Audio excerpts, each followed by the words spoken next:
night, firefighters were hopeful that the Harris fire would not hop the 94 towards the east, and it has done just that, as you can see here, burning up into the hills. Dozens of homes up here in the area. I got some more manpower out here. What do you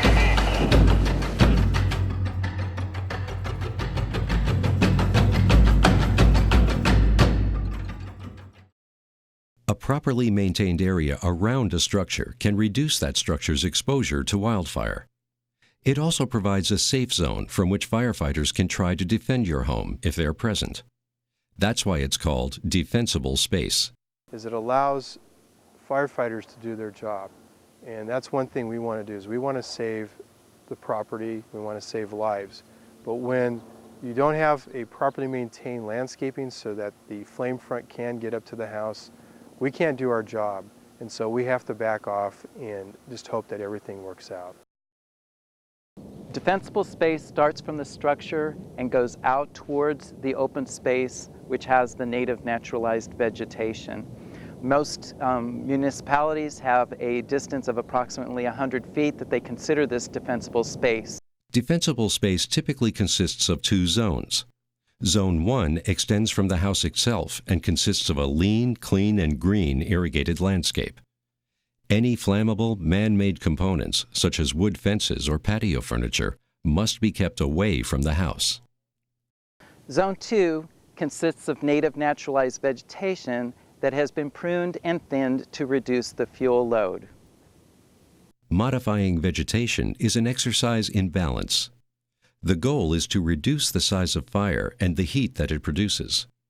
However, removing roots and too much plant canopy will cause erosion, open the area to invasive weeds, destroy native habitat, and ultimately increase your maintenance costs.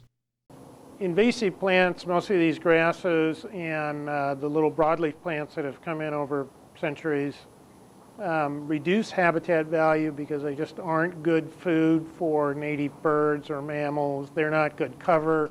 They don't provide good nesting material. In addition, a healthy native environment can be more fire-safe than weedy environments.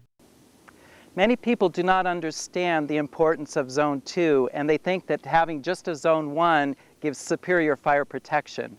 However, science will differ with that, because your native plant material naturally knows how to grow in an arid environment, and by the nature of the leaves, actually retains moisture during the summer months, which gives it a better protective mechanism than your annual weeds such as these that completely dry out and become what we call flashy fuels. The house that's adjacent to this area has done some fire clearing. However, they have overcleared, and now we have invasive species that are coming in that are going to cause a fuel problem as they dry out in the summer. Before starting any sort of vegetation management project, always check the vegetation management guidelines and environmental restrictions in your local jurisdiction. The first step in performing brush management Zone 2 is to remove the dead plant material. Here we have an example of a dead shrub. The important thing to remember, however, is that you do not want to remove the plant below the soil surface. This is because it may actually be alive and will sprout from the root crown. Also, by pulling the plant out, you are going to disturb the soil surface and cause erosion problems. Once the dead plant material has been removed, the next step is to do a visual assessment of what remains. Here we have an area that shows green plant material growing between 2 and 4 feet in height. 50% of this needs to be reduced to a level of 6 inches, again to reduce the fuel load without destroying the plant material itself. Next, we look at the higher growing plant materials such as this. With the dead limbs removed, the next step is to prune up the plant to create what we call umbrellas of the canopy. The goal here is to reduce the fuel load while retaining the height of the plant to blend with the native habitat and also to provide coverage for native animals that live in the area. Plants grow. Some die and some drop leaves, all of which adds fuel to the landscape over time. Therefore, periodic maintenance is a vital component in defensible space. maintenance is probably one of the most important things that you can do.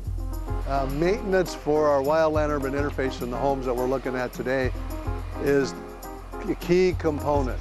Therefore, maintenance needs to be done on an annual and seasonal basis. It's not a one-time only project. Maintaining a low-fuel landscape is made easier by choosing smaller trees, slower-growing shrubs, and plants that require less water to maintain higher leaf moisture, such as native or Mediterranean varieties. More information about Defensible Space can be found at wildfirezone.org or at your local fire department. For more information, go to wildfirezone.org.